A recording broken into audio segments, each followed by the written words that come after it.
When should your early stage startup raise funding?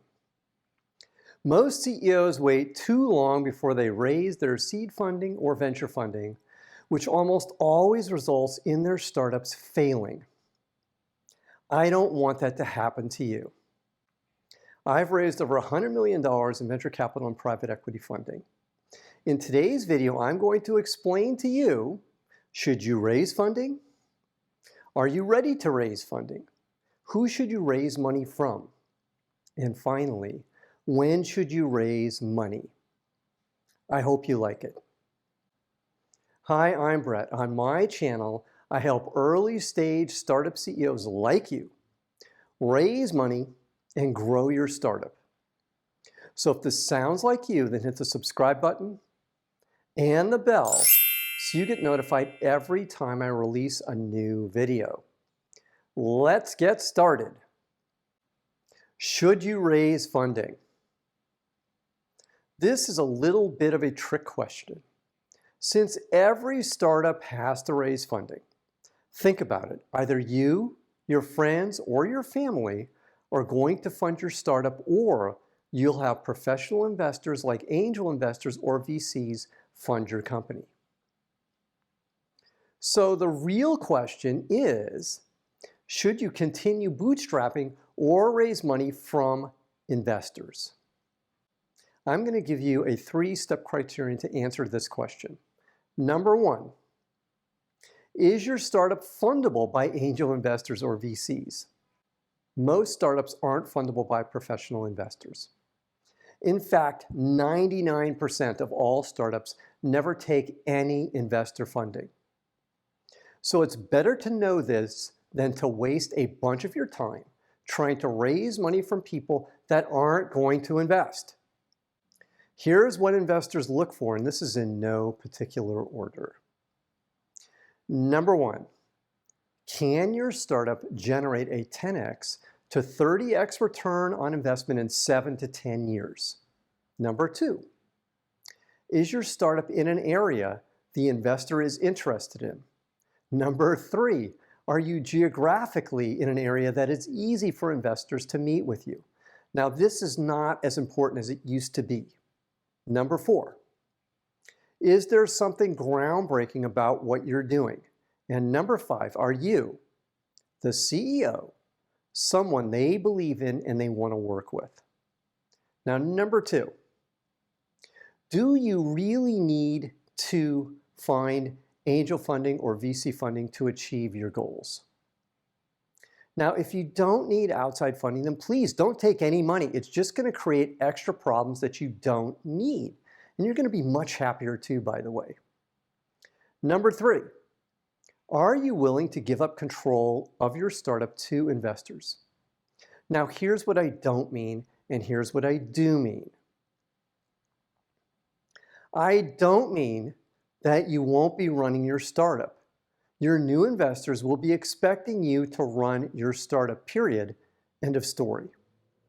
What I do mean is that regardless of whether you own more than 50% of your startup or not, your investors will have the control of the startup and the ability to fire you if your startup doesn't execute on its plan. Now, this is true because they can force you out as a condition of raising more money. All you need to do to believe, to understand that I'm speaking the truth, is look at what happened to Uber's CEO, Travis Kalanick. He had the voting control of Uber, but investors forced him out anyways because they didn't like him and they didn't want to work with him anymore. He was causing problems. Now, are you ready to raise money? In today's world, unless you have a previous track record of making investors money, your startup is going to need to have traction to raise money. Now, traction can mean different things depending upon the investor and what you're doing. Now, here's what it might look like. Number 1, paying customers. Customers using the freemium version of your product won't cut it. You're going to need paying customers. Now, the number of customers will vary depending upon the price point of your product or service.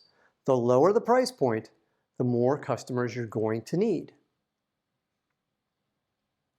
Now, who should you raise money from? Now, part of the answer here is how much money do you need to run your startup for the next 18 to 24 months?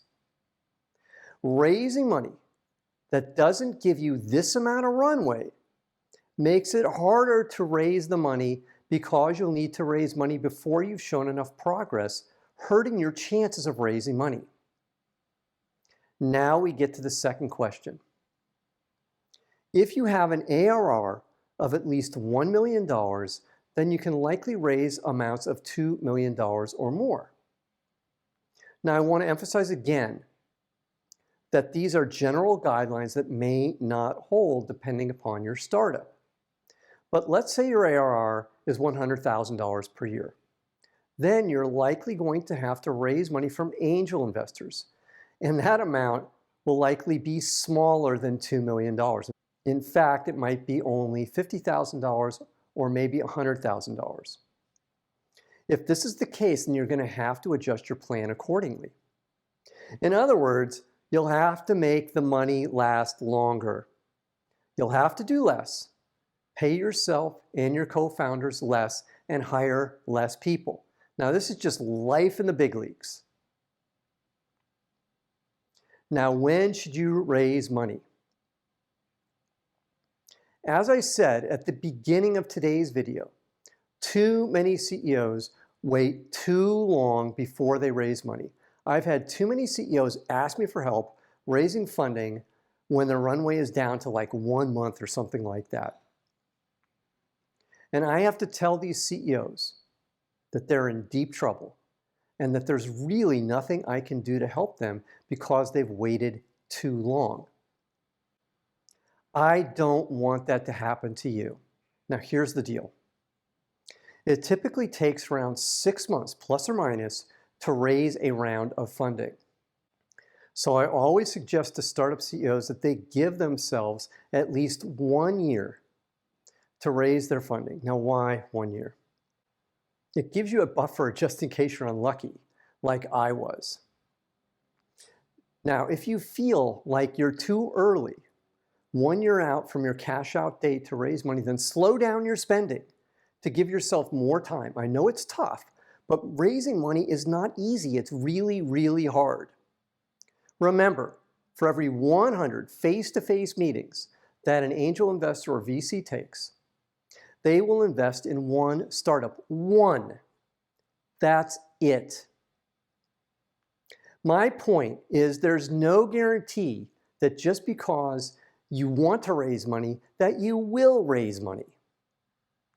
Now, if this content is resonating with you, then please hit the like button right now.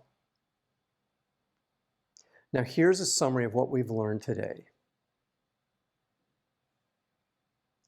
Number one, you should only raise money from angels or VCs if you truly need outside funding. Number two, you're only ready to raise angel or VC funding when you have enough customer traction.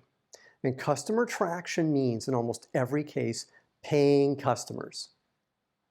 Number three, you should raise money at least 6 months before you will run out of cash. Ideally, you should raise money 1 year before you run out of cash. Now, what did you learn from today's video? Put your answer in the comments column below today's video. And if you have any questions for me, put them in the comments column too, and I'll be happy to answer them for you. Now, I have one more thing for you today. It's my free startup pitch deck template. It has all the slides you need to develop an awesome pitch deck. Click on the link below today's video, and it's yours for free. And for more great content, click on the video at the end of today's video. If you haven't already, then click the subscribe button to get more great content for startup CEOs. I'm Brett at brettjfox.com. Thanks for watching today. Take care. Bye.